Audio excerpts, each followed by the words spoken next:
나사로라고 하는 사람이 병이 들었습니다.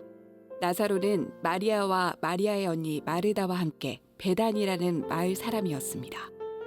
마리아는 주님께 향유를 붓고 자기의 머리카락으로 주님의 발을 씻어 주었던 바로 그 여인입니다. 마리아의 오빠 나사로가 병이 든 것입니다.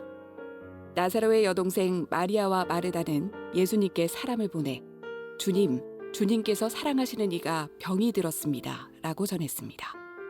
예수님께서 이 말을 듣고 말씀하셨습니다. 이 병은 죽게 될 병이 아니라 하나님의 영광을 위한 것이다. 이 병으로 말미암아 하나님의 아들이 영광을 얻을 것이다. 예수님께서는 마르다와 마리아 그리고 오빠 나사로를 사랑하셨습니다. 하지만 예수님께서는 나사로가 병들었다는 말을 듣고도 지금 계신 곳에서 이틀을 더 지내셨습니다. 이틀 후 예수님께서는 제자들에게 다시 유대 땅으로 가자고 말씀하셨습니다. 제자들이 예수님께 말했습니다.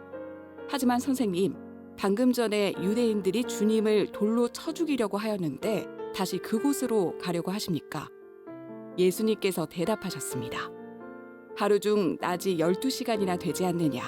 사람이 낮에 걸어다니면 그는 이 세상의 빛을 보기 때문에 넘어지지 않는다. 그러나 밤에 걸어다니면 그 사람 속에 빛이 없으므로 넘어진다. 예수님께서 이 말씀을 하신 후에 이렇게 덧붙이셨습니다. 우리 친구 나사로가 깊이 잠들었으니 그를 깨우러 가야겠다. 그러자 제자들이 말했습니다. 주님, 나사로가 잠들었다면 낫게 될 것입니다. 예수님께서는 나사로가 죽은 것에 대해 말씀하셨지만 예수님의 제자들은 나사로가 정말로 잠을 자고 있는 것으로 생각했습니다. 그때 예수님께서 분명히 말씀하셨습니다.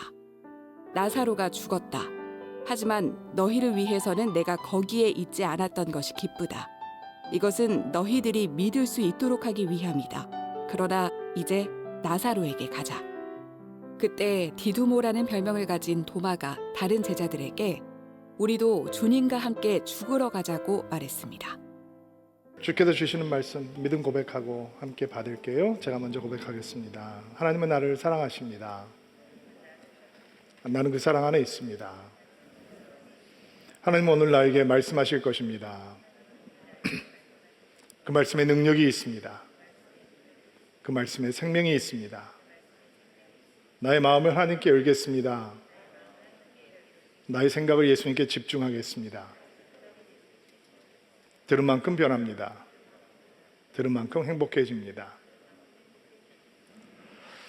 오늘 예수님에게 사랑을 많이 받았던 가족에 대해서 좀 이야기를 나누려고 해요. 베다니에 살고 있던 나사로, 마리아, 마르다라고 하는 삼남매에 대한 이야기인데 이 가족에게 큰 불행이 닥치게 되었습니다. 나사로가 이제 갑자기 병에 들게 된 건데 실제로 성경에서는 어떤 병이다라고 구체적으로 얘기하고 있지 않지만 나사로가 이 병으로 실제적으로 죽는 것을 보니까 아주 위중한 병이었다라고 하는 것은 짐작할 수 있죠. 베단이라고 하는 마을이 예루살렘에서 한 3km 정도 떨어져 있는 곳이거든요. 그래서 예수님께서는 예루살렘을 찾으실 때 베다니에서 주로 머무셨던 것으로 보여져요. 특별히 이 마르다라고 하는 여인이 땀 흘리면서 일하면서 남 섬기는 걸 너무 좋아하던 여인이었기 때문에 아마 예수님과 제자들을 극진하게 섬겼을 것이고 나사로와 이 삼남매와 가지고 있는 각별한 우정 때문에 예수님께서는 베다니에 머물면서 그들과 특별한 관계를 계속 가지실 수 있었던 것 같아요. 오빠 나사로가 큰 병에 들게 되자 이제 마리아와 마르다가 전가를 보내게 되는데 예수님께서는 유대인들이 예수님을 돌로 쳐서 죽이려고 하자 요단강 건너편 동편으로 넘어가서 이제 사역을 하고 계셨어요.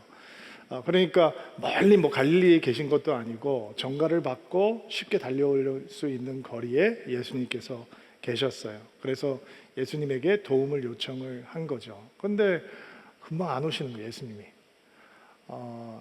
굉장히 특별한 사이인데도 불구하고 느릿느릿 미적미적 지체하시다가 나사로가 죽게 되었어요. 우리는 요한복음 11장을 읽어봤기 때문에 죽은 지 나흘이 됐던 나사로가 걸어 나온다라고 얘기하니 알고 있으니까 이런 상황들을 심각하게 받아들이지 않는데 마리아와 마르다의 심정, 또 병을 앓고 있던 나사로의 심정으로 이 상황을 보면 뭐 섭섭하기 그지없는 상황이죠. 병에 걸렸는데 도와달라고 요청을 하는데 올 생각은 안 하시고 그냥 미적미적하면서 시간을 끌다가 오빠가 죽었으니 얼마나 기가 막히겠어요. 그동안의 관계로 보면 한 걸음에 다 달려와야지 정상인데 뭐 이 마리아와 마르다가 정가를 보내놓고 아마 매일 바깥에 서서 발을 동동 굴리면서 기다리지 않았겠습니까? 언제 오시나, 이제 오시나, 저제 오시나 하면서 기다렸겠죠. 그런데 오실 기별이 없고 오빠가 죽어버렸단 말이에요. 참 기가 막히죠. 제가 마르다라면 이런 생각도 했을 것 같아요. 아니 내가 주님한테 밥 해드린 게 몇 끼인데, 아니 우리 집에서 주무신 게 몇 날인데 어떻게 이럴 수가 있는 거야.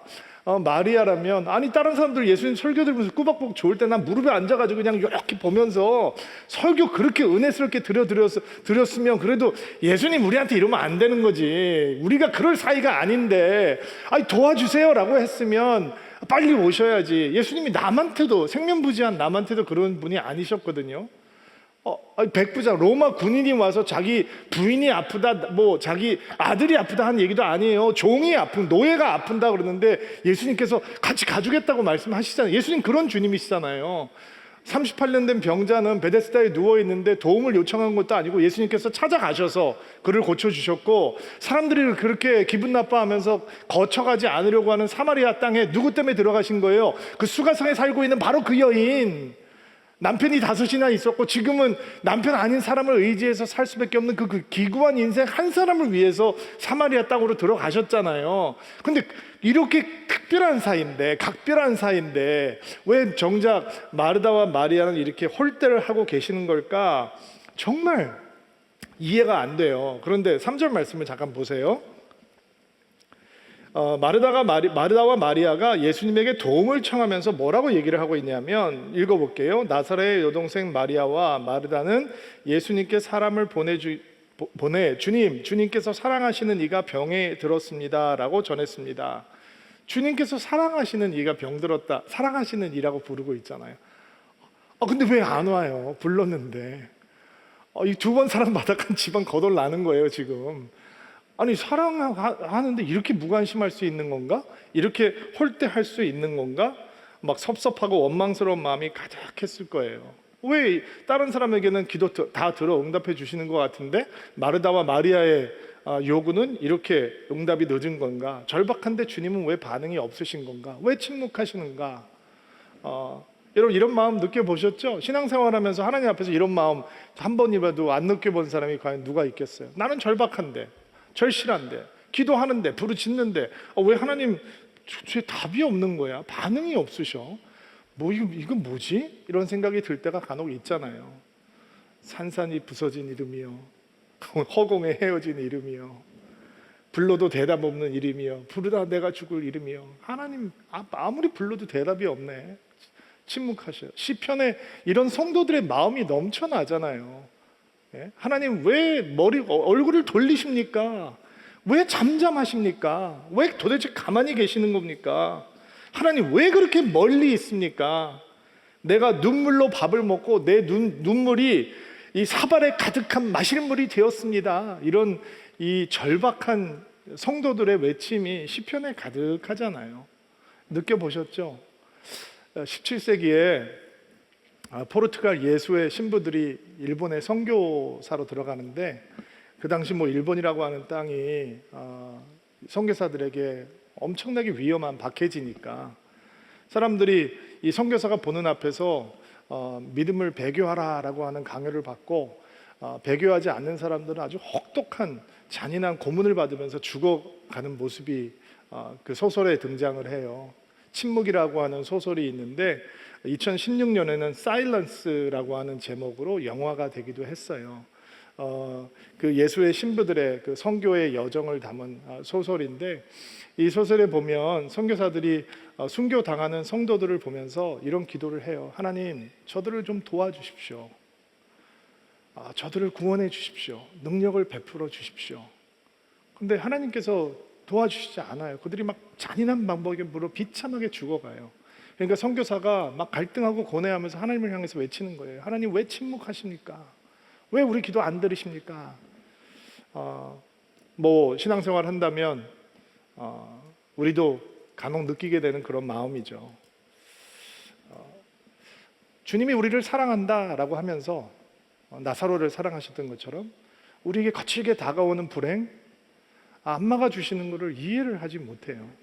잘 납득이 되지 않아요. 응답은 더디고 분명히 기도하면 하나님께서 응답하신다고 그랬는데 반응은 없으시고 하나님은 말씀하지 않고 침묵하시고, 그러니까 하나님을 향해서 섭섭하고 원망스럽고, 말로는 그렇게 표현하지 않아요. 우리 마음으로 그렇게 느낀다는 거예요. 하나님이 믿고 더 나아가서 자꾸 의심이 생기게 되는 거예요. 진짜 사랑을 하기는 하신 건가? 내가 하나님이 나한테 관심은 있으신 건가? 이런 마음이 든단 말이에요. 근데 오늘 우리가 말씀을 좀 더 깊게 묵상하기 전에 한 가지 짚고 넘어가야 될 게 있어요. 마리아와 마르다가 예수님에게 오빠를 얘기하면서 주께서 사랑하시는 이라고 얘기했어요. 5절 말씀 보세요. 5절 말씀에는 예수님께서는 마르다와 마리아 그리고 오빠 나사로를 사랑하셨습니다, 이렇게 나와 있죠. 근데 한글 성경에도 그렇고 영어 성경에도 그렇고 사랑이라고 하는 것은 같은 단어예요. 사랑, love. 근데 여러분 이런 얘기 들어보셨죠? 헬라어에는 사랑을 표현하는 단어들이 여러 가지가 있어요. 필레오라고 하는 단어는 형제 간의 사랑, 그리고 의리, 우정, 이제 이런 의미를 필레오라고 하는 단어를 통해서 표현을 하는 거예요. 그러면 마르다와 마리아가 예수님에게 주께서 사랑하시는 이가 병들었나이다라고 했을 때는 주께서 필레오 하시는 이가 병들었습니다, 이렇게 표현을 하고 있어요. 5절에 예수님께서 그 삼남매를 사랑하셨다라고 하는 단어는 다른 단어예요. 아가페라는 단어예요. 이 아가페는 언제 쓰느냐? 하나님의 사랑 혹은 부모님의 사랑, 아주 희생적이고 숭고한 사랑을 얘기할 때 이 아가페라고 하는 단어를 썼어요. 그러니까 이 단어의 차이를 보면 이 마르다와 마리아가 주님에게 도움을 요청하는 것은 이런 의미인 거예요. 주님께서 우리 오빠를 특별하게 생각하시잖아요. 각별하게 좋아하시잖아요. 우리가 우정이 있잖아요. 빨리 와서 도와주세요. 의리 지키셔야죠. 우리 그럴 대우 받을 만한 그런 사이잖아, 이런 뜻인 거예요. 그러니까 예수님께서 더디 오시면 어떤 마음이 들어요? 원망스럽죠. 서운해요. 아니 이게 나한테 이러시면 안 되는 건데, 주님이 나한테 이러면 안 되지, 이런 생각이 자꾸 드는 거예요. 그러니까 필레오의 사랑 안에, 범주 안에 있을 때 불행이 다가오면 하나님의 사랑은 느껴지지 않는다, 사람의 사랑받지 못한다라고 느낄 수 있는 거죠. 근데 물론 성경학자들 가운데서 어떤 사람들은 성경에 필레오라고 하는 사랑이라는 단어와 아가페라고 하는 사랑이라는 단어가 이제 인터체인지하게 교차적으로 사용되고 있는 부분도 있다라고 얘기하면서 너무 이렇게 명확하게 구분하는 거는 논리적으로 한계가 있다라고 얘기하는 사람들도 있어요. 그런데 적어도 요한복음에서는 요한은 이 두 단어를 의도적으로 구별을 해서 쓰고 있는 것처럼 보여요. 왜냐하면 베드로가 예수님을 3번 부인하고 저주한 다음에 예수님께서 그를 회복시키기 위해서 찾아오셨을 때 어떤 질문을 던져요? 내가 나를 사랑하느냐, 이런 질문을 한 단어 아니에요. 필레오와 아가페가 교차적으로 사용되고 있단 말이에요. 그러니까 적어도 사도 요한이 요한복음을 기록할 때 필레오라고 하는 단어를 쓸 때와 아가페라고 하는 단어를 쓸 때 분명히 그의 의도가 포함되어 있는 것 같아요. 자, 주께서 사랑하는 자에게 불행이 다가왔어요. 우리 얘기예요.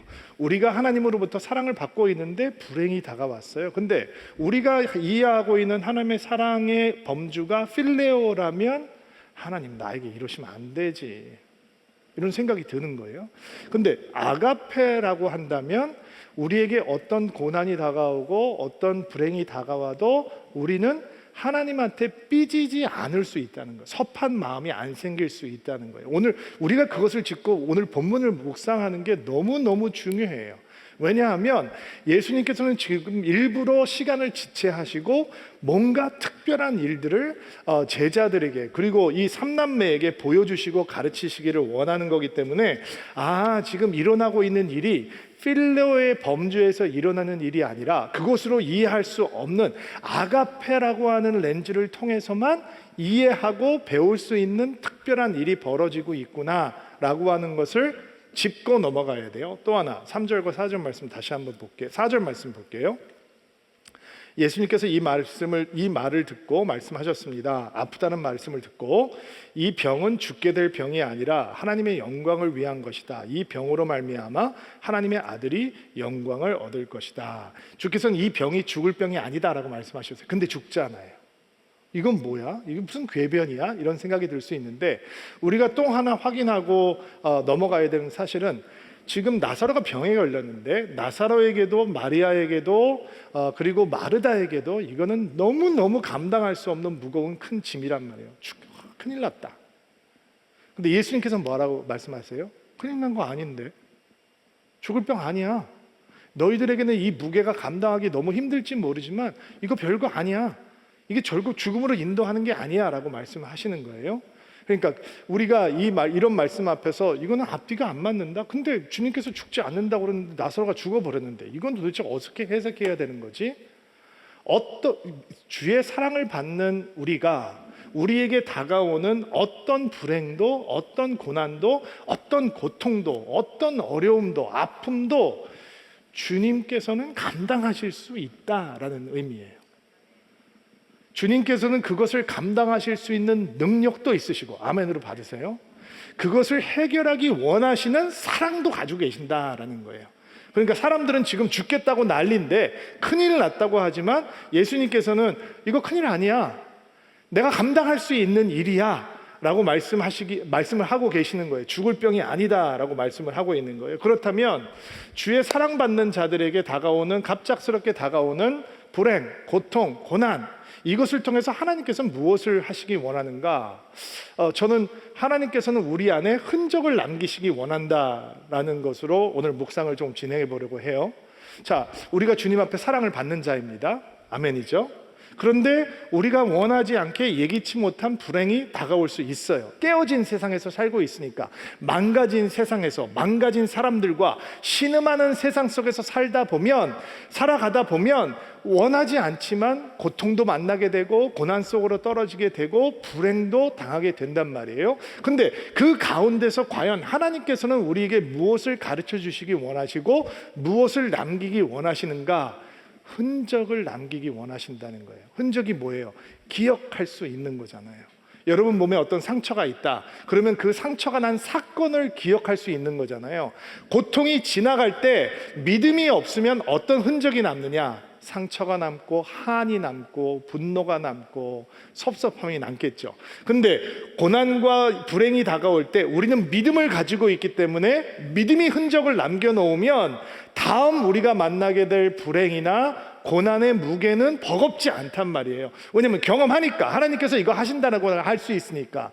그러면 오늘 본문 말씀을 통해서 과연 사랑하는 사람들에게, 사랑받는 사람들에게 이 불행이 닥칠 때 하나님께서는 어떤 흔적을 남기시기 원하는가? 첫 번째 4절 말씀 보니까 이 사건이 무엇을 위한 것이라고 말씀하고 있어요? 하나님의 영광을 위한 것이다 말씀하고 있죠.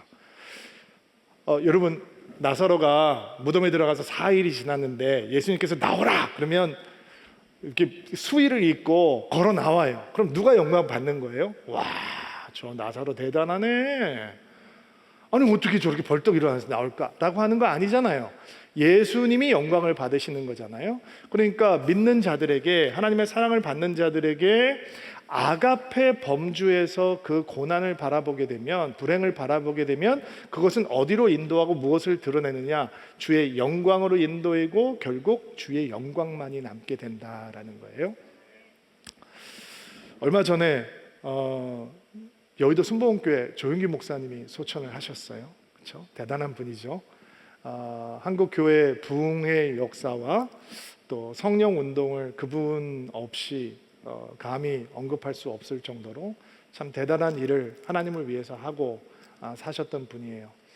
그분에 대한 평가가 뭐 분분하고 여러 가지가 갈릴 수 있지만 모든 성도, 목회자를 포함한 모든 성도들을 향한 평가는 하나님 앞에서 이루어지는 거니까 그 평가를 우리가 할 수 있는 것은 아니라고 생각을 합니다.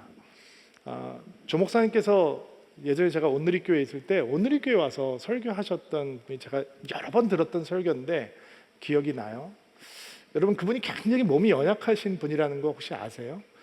그분 설교하면 말도 빠르고 뭐 막 거침이 없으니까 그분이 막 에너지가 넘치고 활력이 넘치는 분이라고 생각할 수 있는데 그분은 설교를 하시면서 쓰러진 적도 여러 번 있었고 그래서 2부 예배를 드리면서 하나님 내가 2부 예배 동안 쓰러지지 않게 해주세요. 3부 예배를 드리면서 하나님 내가 3부 예배 제발 쓰러지지 않고 잘 마칠 수 있도록 도와주세요. 이게 이제 그분의 일상적인 기도였다는 거예요. 그럼에도 불구하고 뭐 지구를 100바퀴를 넘게 돌면서 선교 활동을 하시고 뭐 엄청난 사역을 하셨는데 한 번은 아프리카에 있는 한 나라에 가서 부흥회를 하는데 뭐 대통령부터 뭐 그 집회 큰 스테디움에 사람이 들어차가지고 뭐 나라가 들썩들썩하는 이제 부흥 집회를 하는데 또 아프리카 사람들이 여러분 찬양하면 막 열광적으로 하잖아요.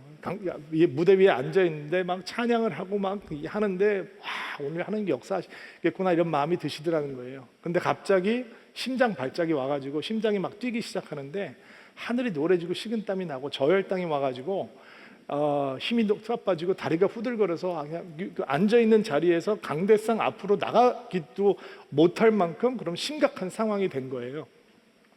그러면서 오늘 이렇게 오셨을 때는 주머니에서 초콜릿을 이렇게 꺼내시면서 그래서 내가 지금도 이렇게 초콜릿을 가지고 다닌다고 저혈당이 너무 자주 오기 때문에 근데 그때는 그런 것도 몰랐을 때라서 그냥 막 식은땀이 나고 하늘이 노래지는데 이거 어떡하지 기도를 하는데 응답이 없는 거예요. 그런데 이제 강대상에 겨우 걸어 나가서 뭐 조 목사님을 소개하는데 한국에서 오신 그 위대하신 하나님의 종 조 목사님 오셨다고 사람들이 막 열광을 하고 박수 치는데 자신 마음속에 이런 생각이 들더래. 위대하긴 개뿔 내가 지금 여기 의자에서 강대상까지 걸어 나가는 것도 내가 못할 판인데 위대하긴 뭐가 위대하냐라는 생각이 본인이 마음속에 드시더라는 거예요. 그래서 강대상 앞에 섰는데 힘이 없으니까 막 식은땀이 나고 막 힘이 다 빠져버리니까 그렇게 씩씩하게 설교를 하시는 분이 여러분 하나님이 여러분을 사랑하십니다. 목소리가 기어 들어가는 목소리로 설교를 했다는 거예요. 그러니까 자기도 기가 막히더래요. 이렇게 해서 누가 듣겠나. 근데 참 이상하죠. 하나님이 역사를 하시니까 그 나라 사람들은 어떻게 생각을 했냐면 야 저분이 진짜 신령하니까 목소리도 저렇게 작게 내는구나 이렇게 받아들였다는 거예요. 그리고 그분 늘 설교 끝난 다음에 치유 위해서 기도하잖아요. 역사 위해서 기도하는데 막 사람들한테 회개하고 주님 영접하고 주님 앞 죄를 뉘우치고 하나님 앞에 돌아올 사람 나와라 그러니까 막 사람들이 가슴을 치고 울면서 막 수천 명씩 몰려 나오더라는 거예요. 그리고 병자를 위해서 기도하는데 기어 들어가는 소리로 기도를 하는데 사람들이 막 목발을 집어 던지고 앉은 배인가 일어서고 장님이 눈을 뜨고 막 이런 일들이 나서 사람들이 막 소리 지르고 열광을 하더라는 거예요. 본인은 지금 막 눈앞이 안 보이고 식은땀이 나고 얼굴이 노래져가지고 쓰러질까 말까 강대상 붙들고 설교하고 있는데 그래서 사람들이 막 병자가 일어나는 장면을 보고 조 목사님이 그러셨대요. 하나님 나도 제발 좀 고쳐주세요. 근데 평생 그 연약함을 안 고쳐주셨다는 거예요. 그래서 본인은 목회를 하면서 그렇게 많은 성도들이 모여오는데 사람들이 얼마나 모이는지도 눈에 보이지도 않았대요. 왜? 기도가 2부 예배 동안 쓰러지지 않게 해주세요 3부 예배 드리는 동안 쓰러지지 않게 해주세요 라고 기도하고 있으니까. 그러면 자, 봅시다. 어떤 사람들은 그분을 우상화하는 사람들이 생길 수 있겠죠. 그러나 돌아보면 그렇게 연약한 육신을 갖고 지구를 100바퀴 넘게 돌면서 복음을 전했던 사람을 통해서 누가 영광을 받으시는 거예요? 인간 조용기 목사가 영광을 받는 거예요? 아니면 위대하신 하나님께서 영광을 받으시는 거예요?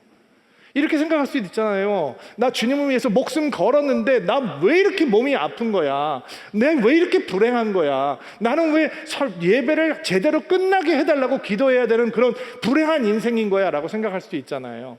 제 멘토 되시는 하용조 목사님도 종합병원이에요. 뭐 없는 병이 온갖 병이 다 있어요. 예배 끝나고 나오시면 그냥 푹 늘어져서 사무실로 들어오세요. 그러면 야 다음 예배 어떡하냐? 근데 또 올라가면 힘이 넘쳐요. 다른 사람 위해서 기도하면 병 나요. 근데 본인 병을 위해서 기도하면 안 낫는 거예요, 여러분.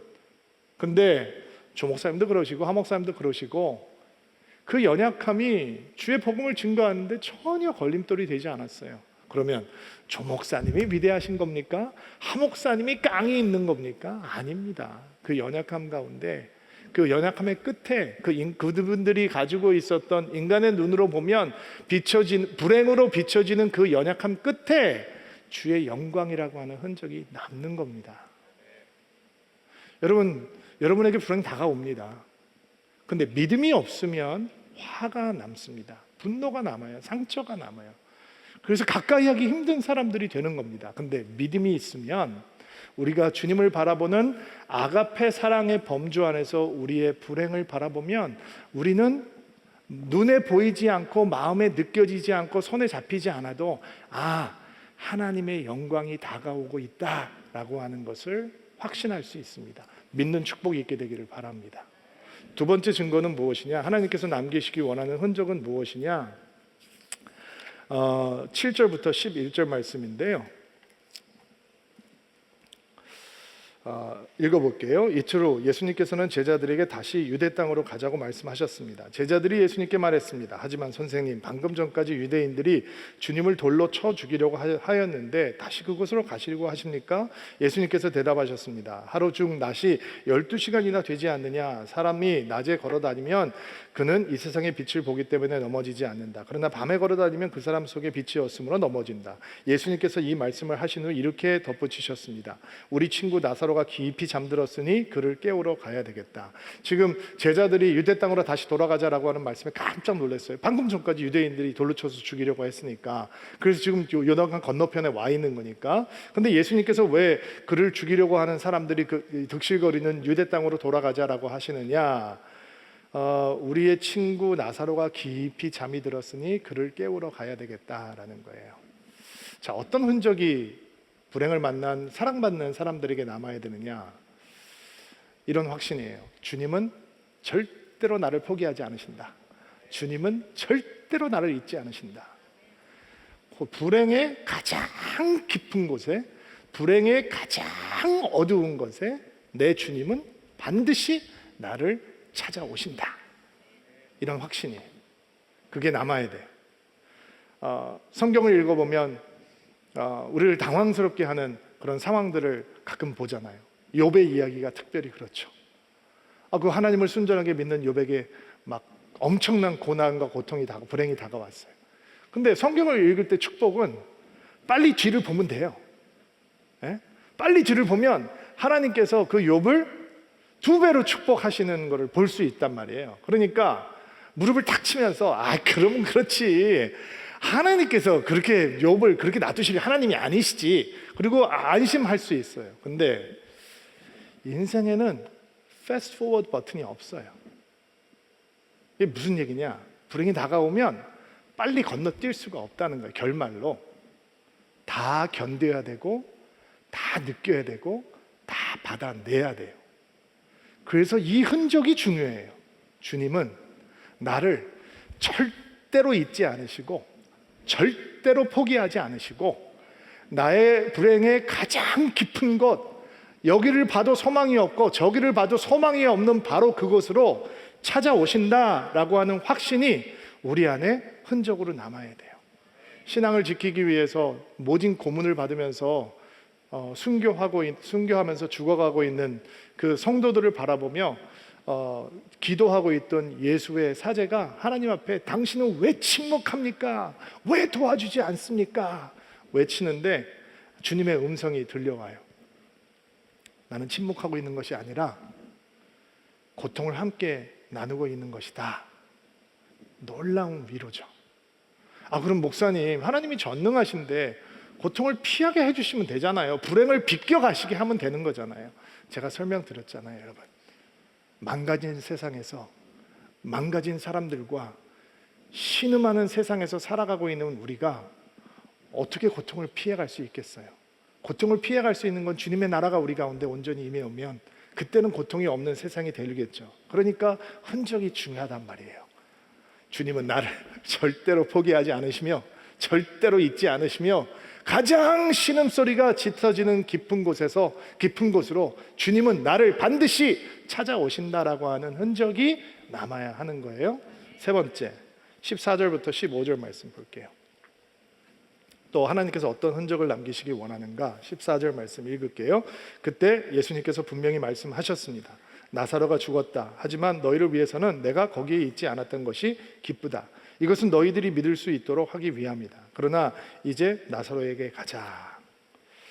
자, 주님께서는 나사로가 죽는 순간까지 베다니에 있지 않았던 것을 기뻐하신다라고 말씀하셨어요. 왜냐하면 제자들에게 믿음을 줄 수 있는 특별한 기회가 되기 때문이다라고 얘기를 하고 있죠. 자, 세 번째, 사랑받는 우리들에게 불행이라고 하는 것이 다가올 때 하나님께서는 어떤 흔적을 남기시기 원하느냐? 믿음의 흔적을 남기기 원하시는 거예요. 근데 이 믿음의 흔적이라고 하는 게 구체적으로 어떤 것인가? 5절과 6절을 다시 한번 볼게요, 여러분. 5절, 6절 자막으로 올려주세요. 예수님께서는 마르다와 마리아 그리고 오빠 나사로를 사랑하셨습니다. 하지만 예수님께서는 나사로가 병들었다는 말을 듣고도 지금 계신 곳에서 이틀을 더 지냈습니다. 그러니까 5절과 6절 사이에 하지만이라고 하는 단어를 통해서 연결이 돼 있어요. 영어 성경을 보아도 개역 성경을 먼저 보면 나사로를 사랑하시더니 그가 병들었다는 말을 들으시고 이틀 더 지체하셨다는 거예요. 어떤 느낌이에요? 사랑하셨는데도 불구하고 머무셨다, 이런 느낌이죠. 영어 성경의 많은 번역본들도 비슷해요. 예수님이 그를 사랑하셨지만 거기에 이틀 동안 더 머무셨다. 그러니까 이게 번역하는 사람들에게 굉장히 큰 고민이었던 것 같아요. 사랑하셨다는 사실과 지체하셨다는 사실을 연결시키기가 어려운 거예요. 왜냐하면 사랑하면 빨리 행동해야 하는데, 사랑한다면 달려가야 되는데, 그러니까 어떻게 연결을 시켜 놓았냐면 사랑했음에도 불구하고 지체하셨다. 뭔가 예수님을 변호하려고 하는 의지가 보이죠. 근데 원어를 보면, 헬라어를 보면 이 5절과 6절 사이를 연결하는 단어가 무슨 뜻이냐면 therefore, 그러므로, 그래서라는 단어예요. 그러니까 요한이 하고 싶은 얘기는 뭐냐? 예수님이 나사로와 마르다와 마리아를 매우 아가페 하셨습니다. 그러므로 이틀 더 지체하셨습니다. 그럼 뭐를 가르쳐 주시기 원하는 거예요? 여러분이 불행을 당할 때, 고난을 당할 때 여러분이 제일 괴로운 건 뭐죠? 내가 사랑 못 받는구나 느끼는 거예요. 다른 사람은 괜찮아 보이는데 왜 하나님 나만 이러지? 내가 도대체 하나님한테 뭐를 잘못했기 때문에 이런 일이 생기는 걸까? 나 나름 주님 사랑하고 신앙생활 열심히 하고 있는데 왜 나한테만 이런 아픈 일들이 생기지? 이런 마음이 생기잖아요. 그러니까 5절과 6절을 그러므로라고 하는 이 단어로 연결을 하게 되면 우리에게 다가오는 어떤 사랑도 우리가 사랑받는 자라고 하는 사실을 변하기 못하게 하는 거죠. 여전히 우리는 그 사실을 확신할 수 있어요. 여러분은 이미 여러 고난과 고통과 불행을 경험을 해보셨을 거예요. 이제 그런 게 없을 것이다 라고 얘기하면 너무 좋겠지만 또 다가와요. 파도처럼 밀려오겠죠. 근데 우리는 이 말씀을 묵상하면서 불행이 또 다가오고 고통이 또 다가와도 나는 여전히 하나님의 사랑을 받는 자이다, 확신할 수 있는 거예요. 또 하나, 어떤 믿음을 예수님께서 흔적으로 남기시기 원하시느냐? 숨이 붙어 있으면 소망이 있는 거예요. 그렇죠? 근데 숨이 끊어졌어요, 나사로에. 그러니까 오직 소망은 어디에만 있는 거예요? 이거 해결할 수 있는 분은 누구만 있는 거예요? 예수님만 있는 거예요. 여러분, 믿음의 축복은 뭐냐? 우리가 의지할 수 있는 모든 다른 근거가 무너져 버리는 게 믿음의 축복이에요. 기도를 하면서 하나님의 능력을 체험하지 못하는 이유가 무엇이냐? 기도하지만 내가 할 수 있는 거 다 해보고 싶은 거예요. 부탁할 사람들에게 부탁하고, 줄 댈 때 줄 대고, 세컨드 백업, third 백업까지 다 준비를 해 놓는 거예요. 그리고 나서 하나님께서 응답을 하신 다음에 말로는 주님께서 하셨습니다 라고 얘기하지만 실제 삶은 역시 기도는 기도고, 내 마음의 평강을 위해서 기도는 하는 거고, 내가 할 수 있는 수단과 방법을 통해서 다 해야지 이게 일이 되는 거야 라고 하는 병든 신앙이 되어버리는 거예요. 근데 진짜 믿음의 축복은 뭐냐? 하나님만 바라볼 수 있는 환경 속에 처해지는 거예요. 그런데 지금 나사로가 이틀 동안 시름시름 앓다가 죽어버린 이 상황은 오직 예수만 믿고 의지하는 상황이 되는 거예요. 이게 믿음을 남겨주는 흔적이 되는 거예요. 한 가지 더 있어요. 다음 주에 우리가 좀 자세하게 보게 될 텐데, 예수님께서 죽어있는 나사로를 향해서 나와라! 라고 하니까 진짜 걸어 나와요. 근데 기독교 신앙 가운데 가장 중요한 믿음이 뭐냐? 부활을 믿는 거예요. 안 믿어지거든요, 부활이. 예수님의 제자들이 그렇게 예수님의 수많은 기적을 보았지만 그들이 진짜 언제 변화하기 시작하느냐? 복음의 능력으로 부활 사건 경험한 다음이에요. 예수님의 형제들이 예수님 미쳤다고 했어요. 우리 형이 미쳤으니까 데려가겠습니다 했는데 그들이 십자가에서 예수님이 죽는 것을 보고서도 믿지 못했어요. 근데 그들이 언제 예수를 믿는 사람이 되느냐?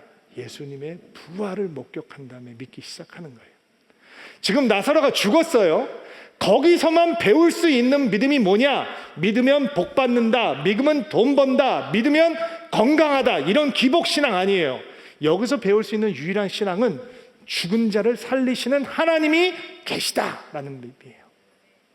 그리고 우리를 부활시키시는 주님, 앞으로 죽음에서 부활하실 주님, 그 부활 믿음을 흔적으로 남기시기 위해서 사랑하는 자가 당할 그 환경을 사용하시는 거예요. 여러분 축복합니다. 우리가 하나님의 사랑을 받고 있지만 우리에게도 불행이 다가올 수 있겠죠. 그때 이런 흔적이 남게 되기를 바랍니다. 하나님의 영광, 주님은 나를 잊지 않으시고 나를 포기하지 않으시고 나를 찾아오신다라고 하는 확신, 죽은 자를 살리실 수 있는 능력의 하나님을 향한 흔들리지 않는 믿음, 이 흔적이 우리 가운데 남게 되기를 주의 이름으로 축복합니다. 오늘은 제가 여러분들을 위해서 3번 초청하고 기도하려고 하는데요. 만약에 여러분들 가운데 목사님, 지금은 제가 상황이 불행이 없어요, 고난이 없고 평안해요, 너무 감사합니다 라는 마음이 있다면 지금은 힘들고 어려운 시간을 지나고 있는 성도들을 위한 중보 기도로 삼으시면 돼요. 여러분들을 제가 3번 초청하고 기도할 텐데 성령께서 인도하시는 대로 반응하시면 되겠습니다. 함께 기도합시다. 목사님, 제가 불행 앞에 서 있습니다.